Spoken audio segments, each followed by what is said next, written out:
అభిమానులు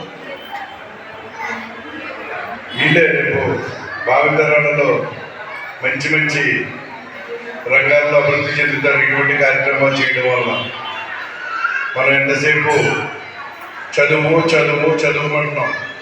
చదువుతో పాటు ఇటువంటి యాక్టివిటీస్ కూడా ఉంటే పిల్లలకు ఆరోగ్యం హెల్తీగా ఉంటారు. ఆయనకి 100 మార్కులు వచ్చినాయి, నీకు 101 మార్కులు వచ్చింది అన్నది కాదు. నిజంగా పిల్లలు ఇటువంటి కళలలో నైపుణ్యం నేర్పిస్తే వాళ్ళ ఆరోగ్యం బాగుంటుంది, బుర్ర మైండ్ కూడా బాగా ట్యూన్ అవుతుంది. కాబట్టి ఈ పిల్లలు నేర్చుకునే టైంలో పిల్లల కన్నా పేరెంట్స్ ఎక్కువ కష్టపడాలి. పిల్లలతో పాటుగా పేరెంట్స్ ఈ 4 గంటల కనుకొస్తే పేరెంట్స్ 10 గంటలు కష్టపడతారు. మా అమ్మాయి కూడా కూచిపూడి డ్యాన్స్ చేస్తుంది, చాలా బాగా చేస్తుంది. 8 సంవత్సరాల నుంచి నేర్చుకుంటుంది.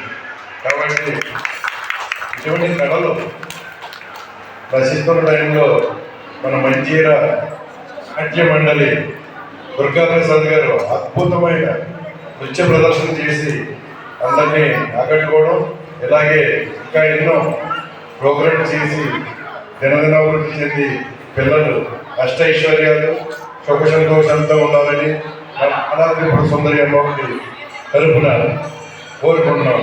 ఓం శ్రీ మాత్రే నమః. ముఖ్యంగా ఈ కార్యక్రమాలను కూడా ఫ్రీ ఆఫ్ సర్వీస్లో చేసిన మా